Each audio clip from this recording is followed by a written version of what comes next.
So I will just start with a quick introduction about myself, a little bit of some reminders, because this is actually one of two sessions. So if you guys enjoy this one, we would ask that you join us for the next session as well. So my name, and then we'll get into introductions for the rest of the panelists and today's very exciting topic. So hello, everyone. Thank you for joining. My name is Oliver. I am currently one of the co-founders and chief operating officer here at Nucleate. And it's my pleasure today to help moderate this incredible panel discussion between Vossius and Eviive on intellectual property considerations for European market entry. A very exciting topic, as we can see from the chat. We've got a lot of people from all over the world that are really excited to learn and ask some questions about this today. So for the agenda, we'll start with a little welcome and framing. We'll actually introduce Richard from Vossius to give us a 5 to 7 minute sort of slide overview of some of the basics that you need to consider when you're thinking about a European market entry from an intellectual property standpoint. We'll pass it over into a fireside chat between Vossius and Eviive, who's a Vossius client and also a Nucleate alumni. And then we'll go into the audience Q&A because we definitely want to get to your guys' questions and get them answered. So just a quick note, this is one of two sessions. If you want to check out the next session, which I believe is on June 26th, you are able to take a look at that session from our global calendar and register for it. And I will also drop the link in the chat in a moment. And then one more reminder, Vossius has very graciously opened up a bookable link where you can book time one-on-one with them to discuss your very specific questions as it relates to intellectual property or European market entry. And they're being very gracious with their time and have opened up a whole bunch of slots. So please do make use of that. And actually, I will drop that link right into the meeting chat for anyone that wants to take a look and see if there are slots available that might overlap with their schedule. So with that, it is my pleasure to pass it over to the Vossius team for some introductions. So maybe we will start with Richard. Thank you very much. I didn't know if the schedule would permit us all to individually introduce ourselves or not, but I will very, very briefly. My name is Rich Enman. I am a U.S. and European patent attorney at Vossius and Partner. I started my career in New York City and moved to Europe in 2009 and has been a partner at Vossius about 2013, primarily focused in immunotechnologies. So that's very briefly, and if the other panelists maybe want to say a brief word or two. So maybe me. So I'm Philip. I'm a European, Swiss, and German patent attorney working with Richard on many cases for many startups. We've been partnering with Nucleate now for a number of years in Switzerland and Germany. We've been working with many of the Nucleate teams to generate IP worldwide, basically. And I'm happy to meet everyone. Hi, everybody. My name is Andreas Heiseke. I'm also from Vossius in Munich, and I'm a partner in the biotech department. And I'm very happy to be here today, meet everybody, and hopefully we'll have a fruitful discussion afterwards. Brilliant. And then Anna? Anna? Hi, everyone. I'm Anna. I'm a junior associate at Vossius and Partner. I'm working in the biotech department, also being mechanical engineer by background. I've already met some of the Nucleate Germany teams, and now I'm happy to and glad to see you guys. I hope you will enjoy the session. And finally, it's me. My name is Christian. I'm a German and European patent attorney. Been with Vossius for 18 years, working in biotech team. My clients include startup companies, but also academia, universities, and big pharma, whatever has bio related to bio. And some of the clients are also either current Nucleate participants or alumni. Happy to meet you all. Amazing. And last but not least, Kevin. Thanks a lot. So my name is Kevin. I'm the co-founder, CEO of Eviive. We are a Swiss startup developing precision diagnostics. We have been working with Nucleate since the last year, and actually, yes, we became also one of the clients of Vossius and Partners, and now we are working on full gas on our IP portfolio together with them. So happy to share our experience. Amazing. Thank you guys so much for all being here. So now that we've done the introductions, I'll just kind of set the tone for the meeting. So today's session is called U.S. European Biotech Market Entry, Considerations for Intellectual Property Rights. As you can see from the chat and from some of the folks that volunteered their location in the intro, we've got a global audience here today. A lot of folks that might be thinking about starting a company or actively working on a company, or people in academia that are just interested in all of the considerations that you need to think about when you're entering different global markets. So the goal for today's session is really to demystify primarily sort of EU versus US IP strategy with some actionable insights. And the way we'll do this is with a format that will start with a bit of a slide presentation, which will be presented by Richard, giving kind of a foundational overview of the difference between the EU and the US IP systems, touching on various things there.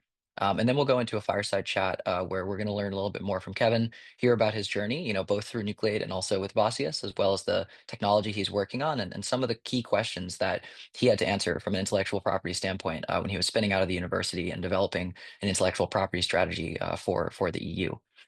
So with that, I would love to pass it over to Rich to share some slides and tell us a little bit about the differences between the US and the EU systems. Okay, thank you very much. I can share my screen. As you mentioned, we have about 5 to 7 minutes to talk all about the U.S. and the differences in the U.S. and EP systems. Obviously, that's not quite doable. So what we thought we would do is we'd focus on a few action items that you can think about as you start reviewing your IP, whether you work with us or with whomever that is going to help you with your IP.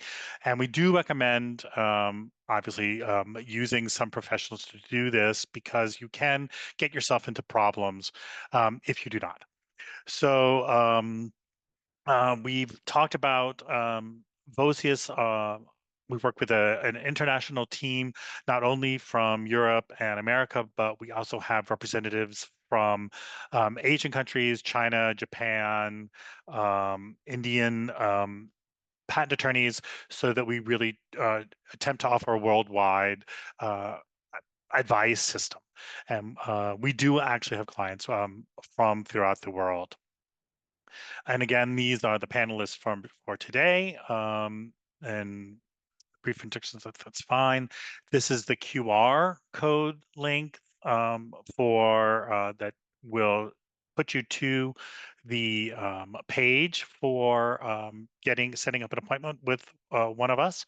And this comes up again at the end of the presentation as well. So that being said, most of the time, when you think about intellectual property, people tend to think about patents or trademarks, but intellectual property is actually a bundle of potential rights or potential marketable items that you can think about, not only patents and trademarks, but there's also protection under trade secrets, design, copyright, which you may think about as you're starting your firm and trying to monetize your firm.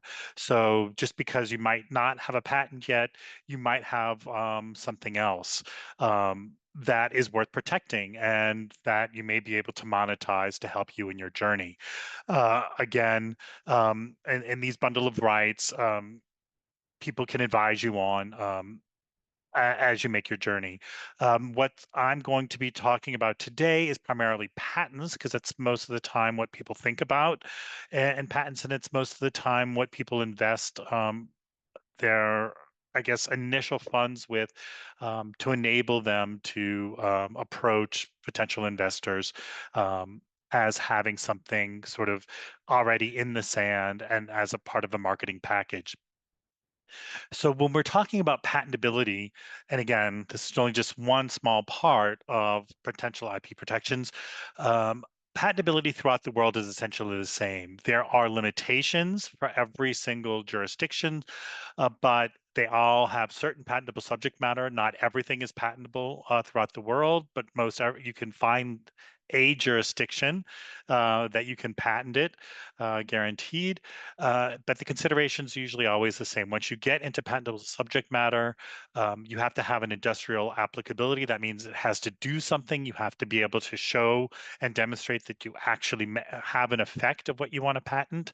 And then you have sort of the classical three hurdles. It has to be new or novel. It has to be inventive or non-obviousness. That's the same thing. So it's not obvious for the skilled person. And it actually has to be enabled. So you have to show that it does work. And the standards of when and how these are established do tend to vary for jurisdictions. But what is critical to think about is your initial filing.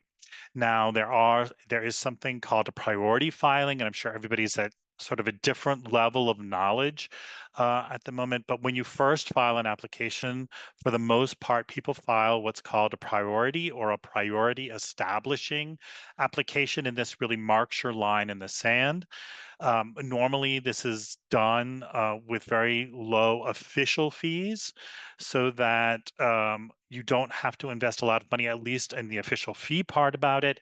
It is not examined, and it provides you 12 months to market your invention, to decide what you're going to do with it within the next 12 months. It really marks your line in the sand, and it establishes your priority as long as the invention, as long as your disclosure doesn't change too much. The problem is this application has to go into multiple jurisdictions. So you're going to use this throughout the world. And the problem that can arise is that different jurisdictions have different standards. So if you're drafting your application for one jurisdiction only, you can run into problems. And this is because as you try to patent your application, most of the time you are essentially in a fight with the patent office, and you have to change parts of your claims. Your claims are something that comes at the end of your application, and this defines specifically what your invention is, what you will be able to assert against other people, and what gives you your protection. And so what those look like at the end is what you have as a shield or a sword. But to get there, most of the times you have to change what you start with. And so when you start talking about what we can do with these things, it only comes from the description. The US and the EPO apply very different standards, and they represent basically the sort of extremes of what you can do, and other jurisdictions sort of fall in the middle. So if you satisfy both the US and Europe, most of the time you're going to be okay with other jurisdictions as well. The EPO applies a very strict standard about what your description means and how it can be used, while the US is much more relaxed, has some other standards, but finding the best way to do both can be difficult. And just as a very few things you can think about is basically the US is extremely lenient. If it's anywhere in the application at all, you can use it. So if I find the words in the application, I can build an idea out of those words. The EPO, on the other hand, is very, very strict. You practically have to have verbatim disclosure, so that if you try to have, let's say you have a combination invention that comprises parts A, B, and C, in the EPO, in the US, as long as A, B, and C are there, you can put them together. Before the EPO, you actually have to teach that A, B, and C belong together in that specific combination. And one of the problems that we often see is if you're reading patent applications, you'll see these terms like embodiment, aspect, invention, just sort of sitting at the beginning of these sentences, and one embodiment, blah, blah, blah. The invention can be A. In another embodiment, the invention can be B. In the US, many other jurisdictions, doesn't matter. In the EPO, these create separate inventions. Each embodiment is different, so it can be very different to combine them. So as you're drafting or as you're reviewing draft applications, be very aware of these terms, and be aware that they can create separate lists where you don't want separate lists. And you cannot normally combine these lists before the EPO, at least. These same considerations apply to terms something such as preferably, more preferably. Usually things can only be combined if they're at the same level. And another thing that you might want to think about is normally in a patent application, there are working examples at the end. This does not form general disclosure that you can use in many jurisdictions. For example, Japan, China takes a very strict view. The EPO takes a very strict view about these example sections. They're not general descriptions of what the inventions are. Whereas in the US, you can pull anything out of it as an example you want. So that if you have somebody that's drafting really with this US in mind, you can end up limiting your patent application in ways that you didn't really think about. So those are something you can take and use right now as you're considering what to do. And just very generally what we thought might be interesting if people that are working in the protein field, protein peptide, enzyme, nucleic acid sequences, anything sort of with an amino acid or a nucleic acid sequence.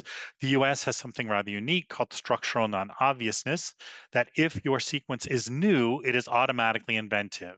This is very unique to the US, and it doesn't apply in any other jurisdiction, so that just because you have a new sequence in today's basically biotechnology field, other jurisdictions say, okay, it's fine, it's perfectly easy. Anybody can generate a variant sequence.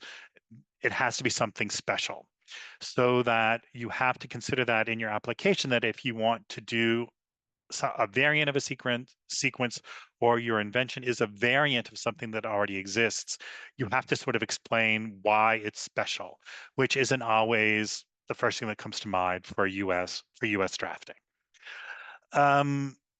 Also, that's unique for the US is something called the written description, so that if you've got a very broad invention, what's required in the US is you have to be able to demonstrate that you've had possession of the whole thing of what you claim. So if you're claiming something with a very broad scope, you have to have either a definition of that boundary, so you know if you're inside or outside, or you have to have enough examples to fill out the whole of that scope. And we can go into this more if people think this is an issue, but it's something you really need to consider.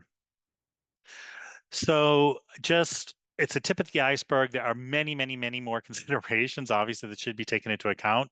But you always have to think about, okay, I'm not just drafting for one jurisdiction.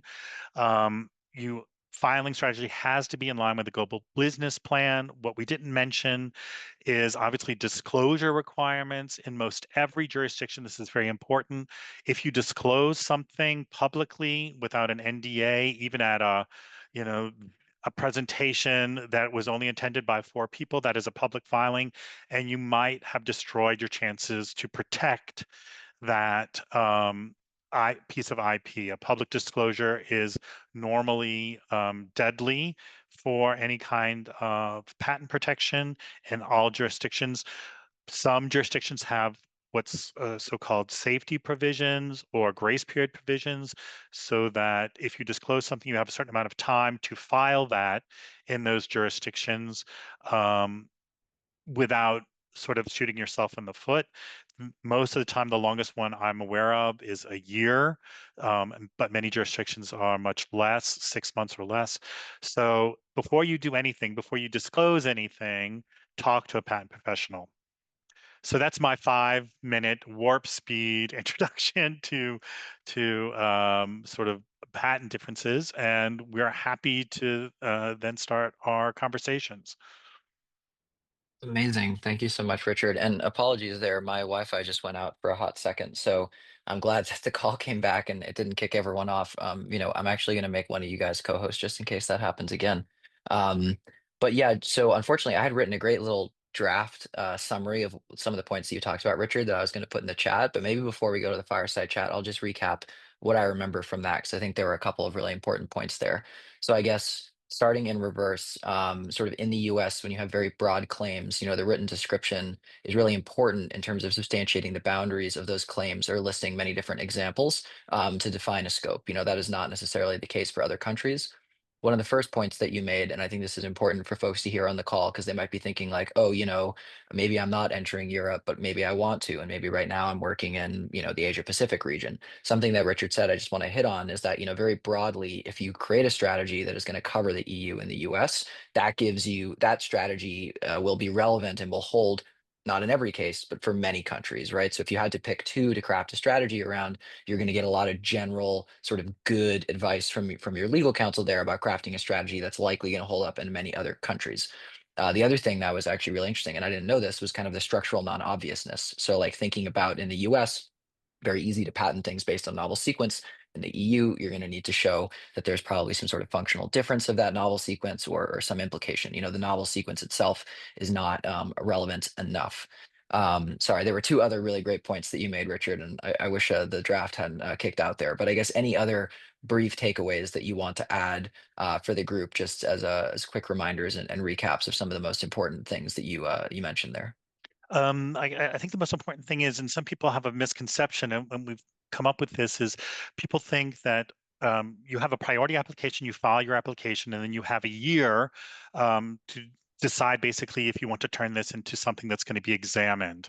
And there is some misconception that you can add and subtract and change the disclosure of this thing that happens in a year. And although that is true, theoretically true, in doing in changing your priority application, you potentially lose priority. So that means what we mean by priority is that what is considered prior art. So when you go to have examine everything that can be used against you, is established at your priority date. And if you lose priority, that can be very difficult, place you in a very difficult situation. Maybe I can answer the question that was just posted in the chat about whether an NIH grant application would be considered public disclosure, because that's one further difference that's very important to remember is the grace period. I think there was a microphone. So the grace period for novelty. So in the US, if there's a publication from the inventors, so an NIH grant application would probably not be public disclosure because it's confidential. It's only filed with the NIH. It's not public in that sense. But also for other disclosures like scientific publications in the US, publication from the inventors will not be considered prior art if it's made within 1 year before the filing date. That's what we call a grace period. And that is not the case in Europe or in most other jurisdictions. So we have many, many cases in our practice where we handle applications from US applicants that tell us, well, that here I had a scientific publication or gave a scientific presentation at a conference, but that shouldn't be novelty destroying or shouldn't be a prior art because it's only a month before we filed it.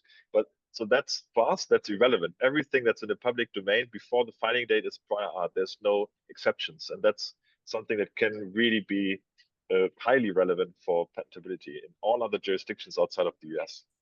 Japan has a 6-month date. Just right, 100%. And first of all, thank you for that, Philip. For anyone else that has a question, just because I do want to get into the fireside chat and then take questions at the end, please remember it, or even better, put it in the chat. And then that way, when we get to the question sections, it's relevant that we're talking about priority dates here. First to file. So if you put your first comments, first questions that get put in the chat will get answered in the linear order in which they're asked.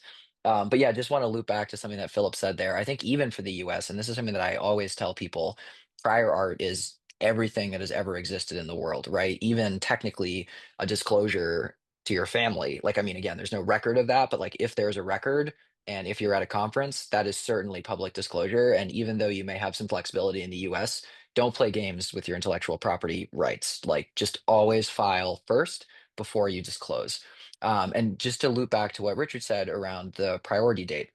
yes, a lot of people think, and sometimes there's even a strategy of writing sort of pathetic IP, right? Where you put in claims and sort of data that you haven't yet generated. But if you were to generate it exactly how you described it, maybe you can keep your priority date. That's an interesting game to play. That's not going to hold up in really any other country than the US. And even in the US, it can be a little bit sketchy. And I think that also plays into what Richard said about amendments, right? And that was the last thing I wanted to mention, the amendment process being very different in the US versus the EU, and the requirements for that being specific, right? So having to instantiate and anticipate the exact combination of a thing, right? Or not just listing many embodiments and assuming that every embodiment is covered within the scope. All of those embodiments in the EU are going to become separate inventions, and that's going to become a little bit trickier, right? So, okay, so obviously there is a lot to think about here as it relates to the one just basic IP, but then also the differences between countries. So Richard, thank you for doing an incredible job there, giving us a very nice, short, concise overview of some of those key differences. And I think as we progress into the next part of our conversation, where we're going to want to talk, bring Kevin into the conversation to talk a little bit about his company and his experience and his intellectual property strategy, maybe some of those themes will kind of hopefully come out of the woodwork there. So I'll pass it off to Kevin. And Kevin, maybe first you could just give the audience a little bit of an introduction to yourself. Maybe take a few minutes to talk about your company.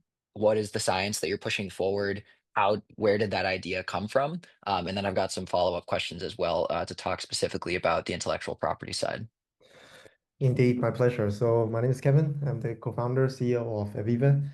Um, so yes, thanks for the informative chat, Richard. Actually, I also learned something, or actually got reminded on some important points in our IP related affairs.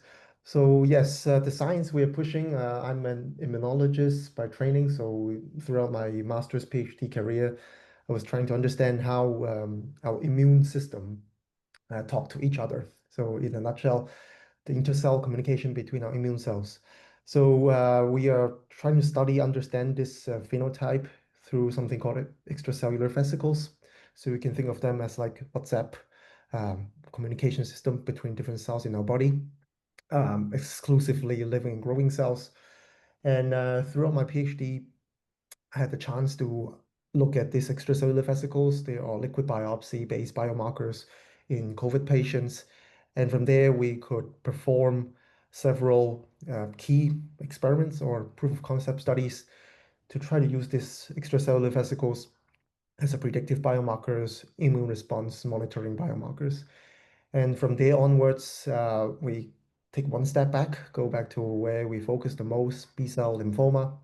And then we did another pilot study.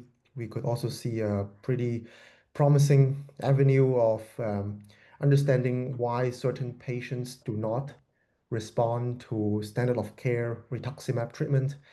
And then further on, we push it to other solid tumors that are treated by immunotherapy.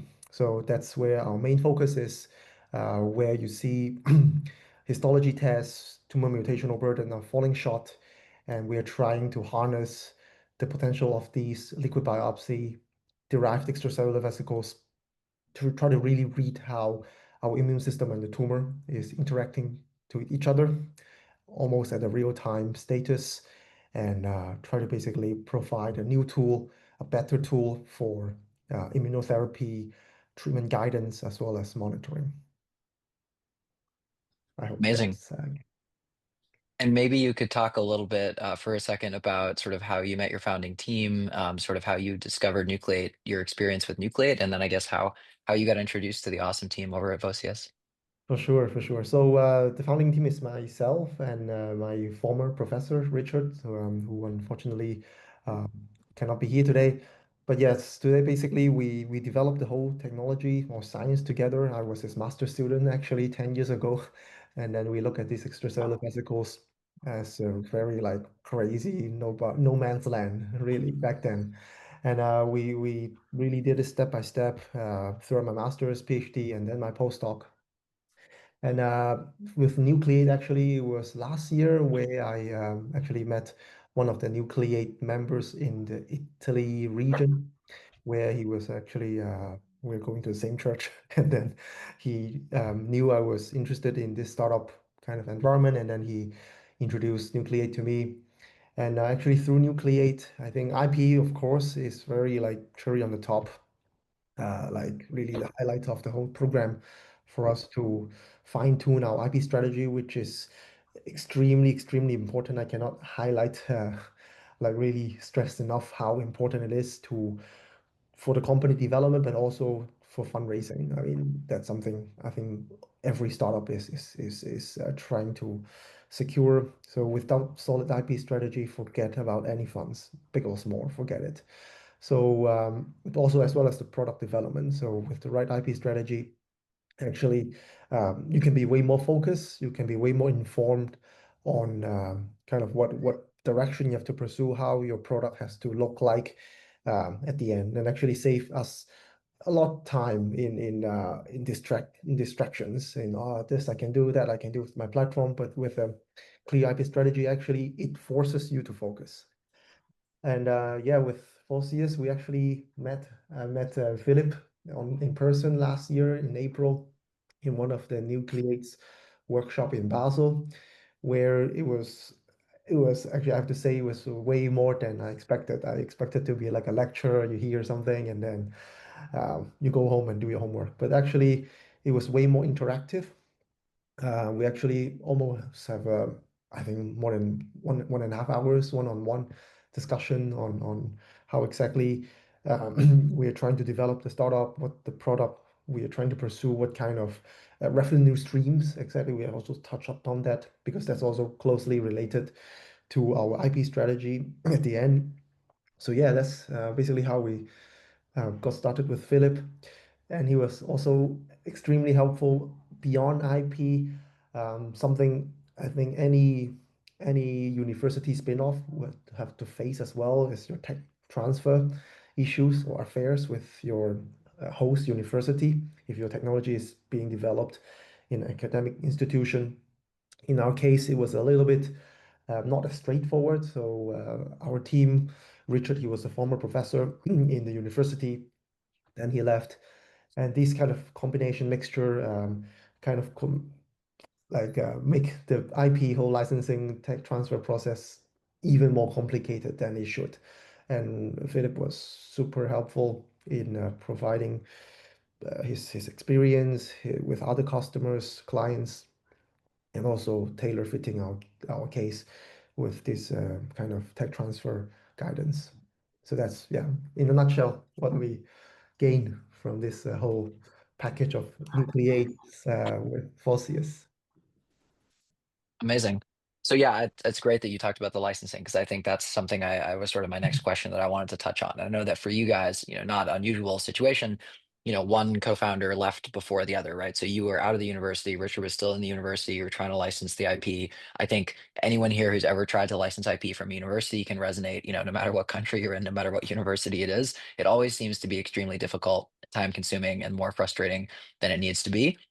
So I guess I'd love to hear from your perspective, Kevin, just like a little bit of just some of the details around sort of like how the licensing process went. And then maybe we can switch over to Philip and he can offer a little bit of a perspective, maybe for any of the founders that are here on the call that are doing this process or approaching this process. What are some sort of pro tips, right? What are some of the things that he would, what advice would he give sort of first time entrepreneurs during this process?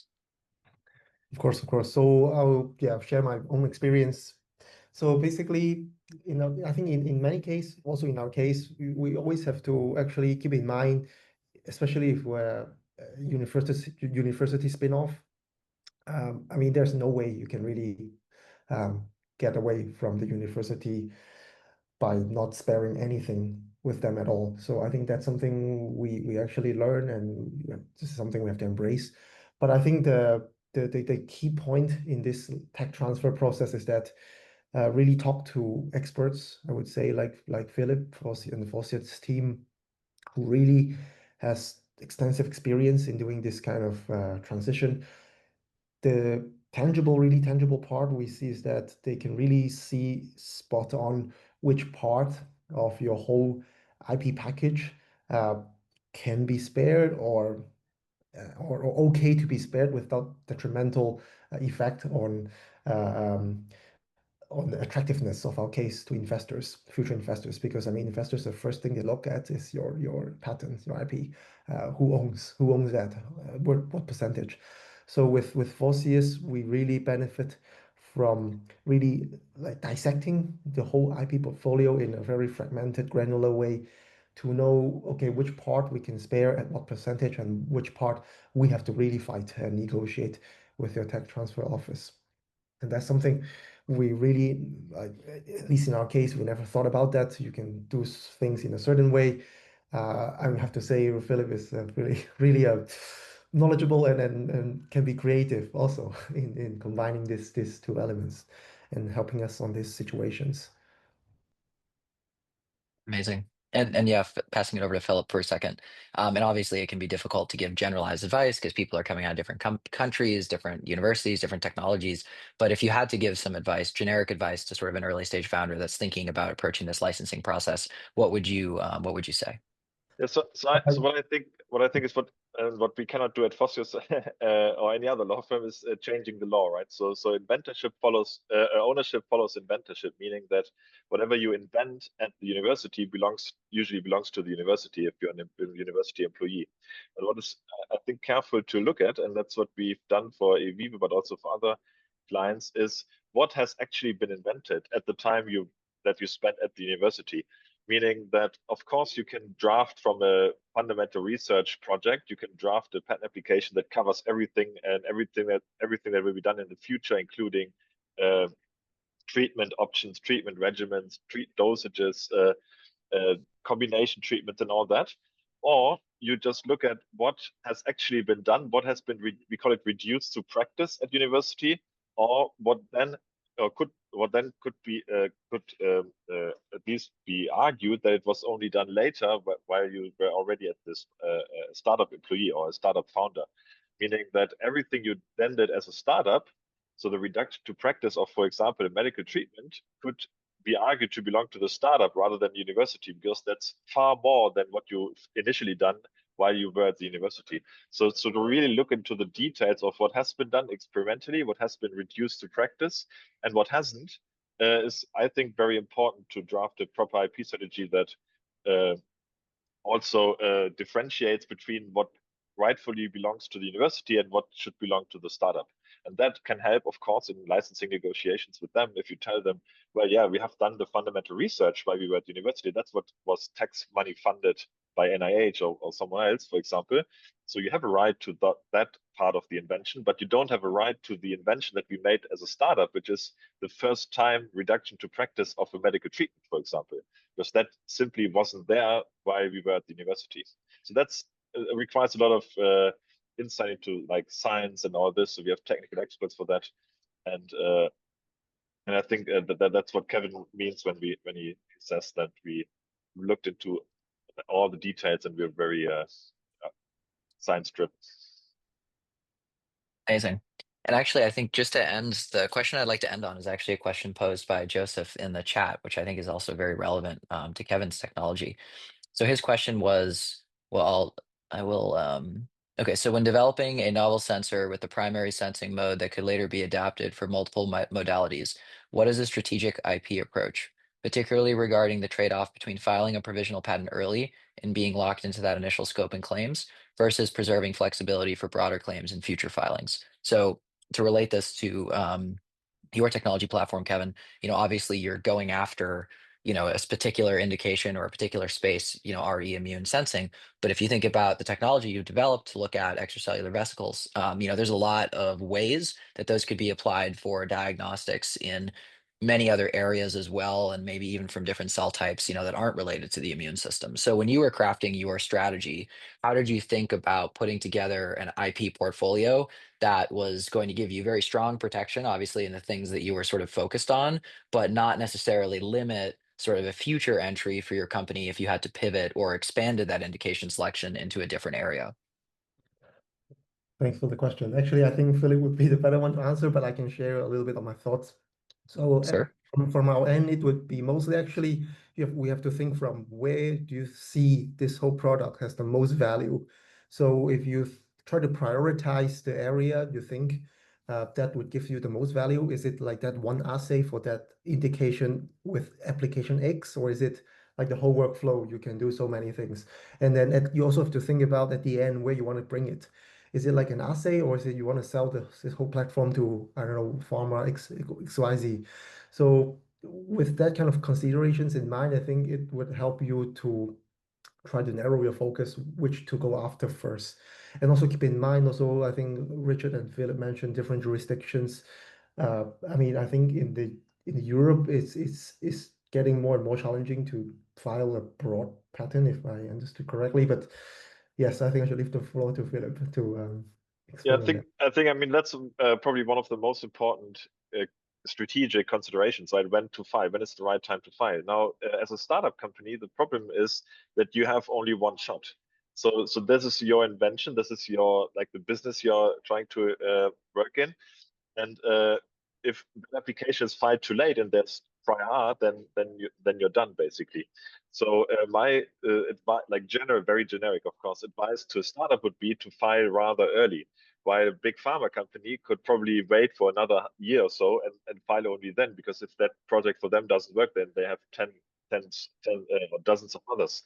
So I think for a startup, also to be recognized by investors, to attract investments, it's very important to have a provisional filing. Now, the important part of it is that a provisional filing to secure a filing date doesn't mean that it's public. So for publication of the publication date of a patent application is always 18 months after the first filing. So you can file a provisional application. You can even file a non-provisional application and then withdraw it if you think, oh, now I developed more and I've done a prior art search and there's no additional prior art that I wasn't aware of, so I can safely withdraw my application and refile it. This is a very valid strategy, but not having that filing date secured, that's what poses the risk and would, in my opinion, be too risky as a startup. I also just want to very generally that to go on to this and to talk about what you said, Oliver, is that when you approach whoever you're going to work with as a patent counsel or an IP strategist, if they're not asking you what are apparently dumb questions, if they're not pushing you on certain items and being really, well, being very aggravating at times, find another patent counsel, because this is how you structure your first filing, is that we're looking at this and that's what we are trained to do. We try to take your idea that you come with us and we try to blow it up as big as we can see. And that's why we ask sometimes dumb questions, purposely dumb, just to get you to tell us where these limits could potentially be. So if somebody's just spitting back what you're giving them, go to somebody else. That's a great piece of advice, Richard, for sure. The other piece of advice I would have is, definitely like, meet with a couple of different people, right? Part of it is also about developing a relationship, with the people at the firm that are actually going to do the work, right? And that can be just as important. And I'm sure, all of your clients can speak to, that the nature of that relationship and really being able to trust the other party and all of those things.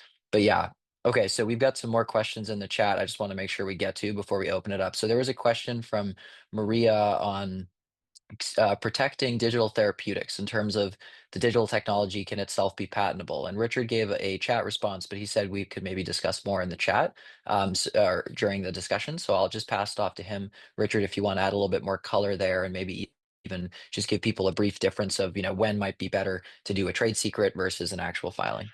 Well, it just says protecting. So, okay, what do you mean by protecting?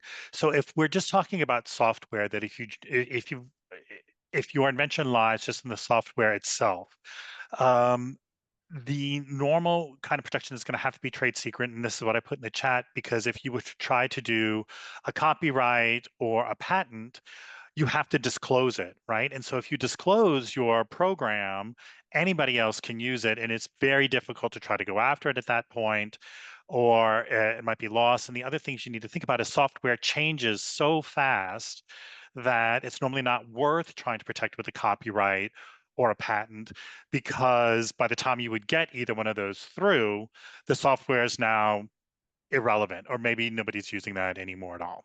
So that's why we normally recommend keeping as a trade secret, so long as it can be kept as a trade secret, so that your product that you send out, somebody can't back engineer your software out.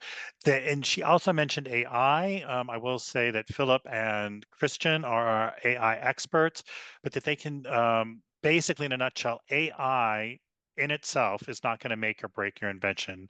AI can be part of your invention, but you actually have to have something on the outside of the AI itself. The AI is a tool that helps you do something else.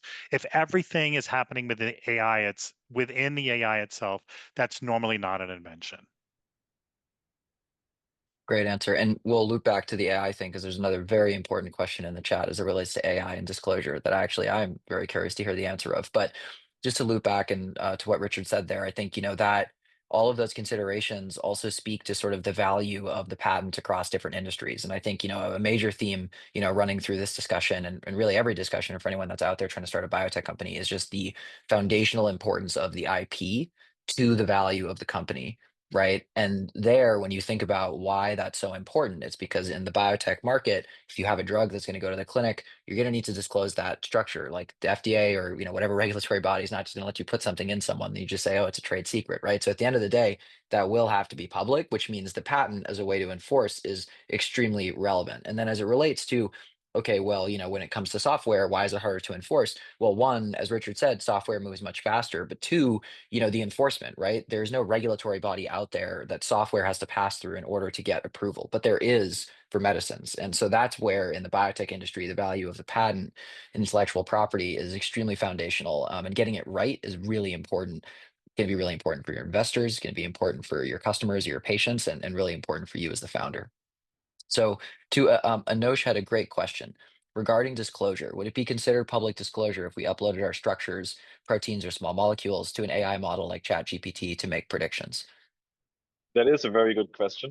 It depends. I mean, Christian, maybe you can add more to that because you looked into this, I think, in even more detail than I did. I mean, the problem is it's not really that you upload it to ChatGPT. The problem is if someone else later has a question, like asks ChatGPT a question, and then the question that ChatGPT provides includes knowledge of your invention. So imagine you upload a new XYZ inhibitor, and then later someone else asks the ChatGPT, please provide structures of XYZ inhibitors, and then your structure is part of it because it learned from your input. I think that's the main problem, Christian, right? Yes, so it's important that there are instances of ChatGPT or other AI programs that do not learn from your input. So these are not the normal for free public versions of these AI agents, but you have to pay for a instance of ChatGPT, for example, that forgets whatever you ask it or prompt it. So two important points. It must not be saved, stored there, and it cannot learn from your prompts. These are two very important aspects, and we get asked this a lot by our clients who are worried about exactly this situation. And we as a firm, when we are using ChatGPT or other AI agents, we really use the versions that that are safe in these respects. Great answer. So just as a sort of TLDR for folks that are on the call, probably a bad idea to put extremely novel information pre-disclosure into a ChatGPT model that is commercial. Do not do that. And, maybe nothing will ever come of it, but maybe they get hacked and their servers get posted somewhere and that was retained and now that's public disclosure, right? Doesn't matter how it happened. If someone can look it up, if it's public, it's disclosure and the case is now closed on whether or not it's patentable because it's prior art. Okay, so we've got a couple more questions in the chat here. I'm going to pick one. Let's see the strategy. So I'm going to come back to the question from Tian and first go to the question from Mark. So I guess, are there any specific insights between the US and the EU systems specifically for patenting small molecule therapeutics? Anything very particular, or is it just sort of very general and, it's very case specific? I would say so. There's two parts. For the part I about differences in patenting small molecules between the U.S. and Europe, those are very highly similar. That they really have sort of evolved together. There's not as much of a split as what you would consider large molecules, biomolecules. So that's very there. Pretty much the same strategy can be used for both jurisdictions. For the second part about inventive contributions, it's not exactly, I think, what they're asking, but inventorship is really only relevant. Um, you have to name inventors, but it's in particular relevant in the US, and it needs to be done correctly in the US because it can result in an invalidation or a non-workable patent if you don't get your inventorship rights. But that have being said, inventorship is not the same as authorship. If you think about who gets named on a scientific article, you put everybody that did anything with that. But inventorship is a very specific legal question about who came up with the idea to do a certain thing, and maybe just because they worked out the kinks on how to make the idea work does not necessarily make them an inventor. So it's a very specific thing that needs to be considered in greater detail than we have here. So. Great. And then going back to Tian's question, talking about the strategy and criteria for extending the patent, what's the tipping point between rightfully extending your patent with additional filings, or just trying to extend the lifespan of the drug, and sort of where do people sort of get denied with those types of amendments or additional filings? I'm happy to answer, but I feel like I'm monopolizing this conversation. Well, I think the first, I think people concerned have raised this concern sort of in general about the patent system. The first thing to think about is what we've already talked about with your priority. You file your priority application, and you have all of your ideas in that, and then a year from that, your normal patent gets filed, and that sets your filing date. So all of those ideas that you have in those patents, you can't extend the life of them anymore, right? That's going to have a specific lifetime, so that if you get a new idea, you can separately patent that. And so when you get new ideas, obviously your earlier stuff is going to be held against you. So this new idea, or this idea that you're artificially extending your lifetime, really doesn't exist, because to extend the lifetime, like to make some improvement, it's a new invention. It still has to fulfill all of the ideas that we talked about before. It has to be new, it has to be inventive. So even against your old criteria, so that as long as you keep coming up with your new ideas, you can keep getting patents on it, dosages, formulations, methods of manufacture.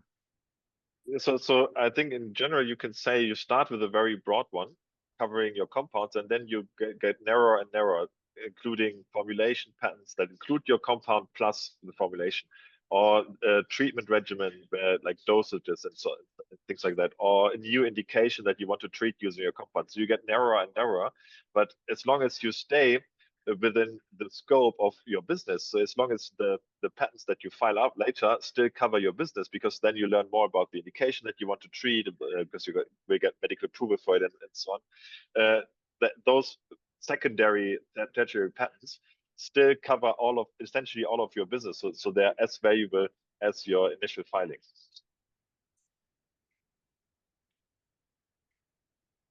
Brilliant. And then I guess one more question before we wrap here. It's a question about use patents. So I guess the difference between sort of a composition of matter and a method of use. And the specific question here would be, what would need to be shown for a use case patent for utilizing a cell line in tox screening for chemicals if the cell line is already public domain, as well as the experimental techniques used? Is the intersection of those two as a method of use one patentable? And then I guess just maybe generally educating folks on the difference between a composition of matter and a method of use as it relates to the utility of the patent and the strategy. I'll jump in again. So You're up. again, these are two different kinds of claims. So if you have a product, a composition in and of itself. So in this particular example, if you're really using it to as a tox screening method, if you think about it as a product, maybe you could think about a kit. So you have a kit with these cells and certain control compounds, maybe. Instructions on how to use something usually does not make anything patentable. And then you have a method of use patent. So instructions on how to use method of screening for X using this cell type. So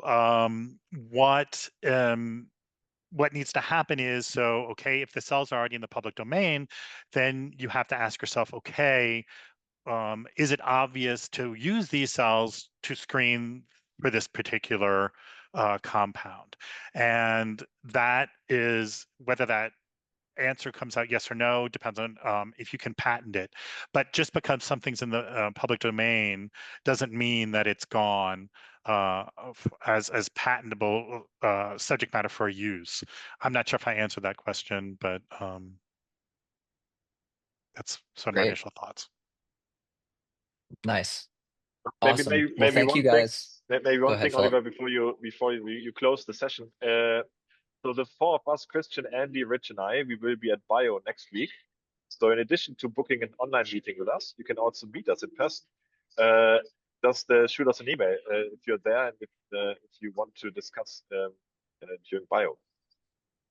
Amazing. Yeah, and if you want to bump into them in person too, you can always, I think I saw a number of you guys register for the Nucleate happy hour we're doing, I think on Tuesday. So yeah, also, if you want to come to that, I know that I think Philip and I saw a couple other people register for that. So definitely we'll have a good representation of the folks on this call that'll also be at that event. So yeah, definitely please do come by and do engage. And just a reminder one last time before we close out and thank our amazing panelists and everyone who came here. We had a lot of great questions on this call, a lot of people from a lot of different geographies. You guys are all probably working on really exciting stuff. It's never too early to think about your intellectual property strategy, especially if you're considering multiple countries for entry. So, please do take advantage of the office hours, which have been very graciously provided here. And you can also register for our second session, where we will continue this discussion with a slightly different focus on June 26th. And we will also be featuring another Nucleate alumni and Vossius client, Till from Unimar, where they're doing single molecule protein sequencing with nanopores. So it'll be a really exciting discussion, like today was, about the science and the IP strategy and the global biotech ecosystems and how all of the three interact in the context of trying to start, a pioneering company. So thank you all for being on the call. Thank you everyone for joining, and looking forward to hopefully seeing a lot of familiar faces on June 26th for our second session. This session will also be posted on YouTube, so feel free to share it with your colleagues or rewind and take a look at some of the questions that were asked and the answers that were given.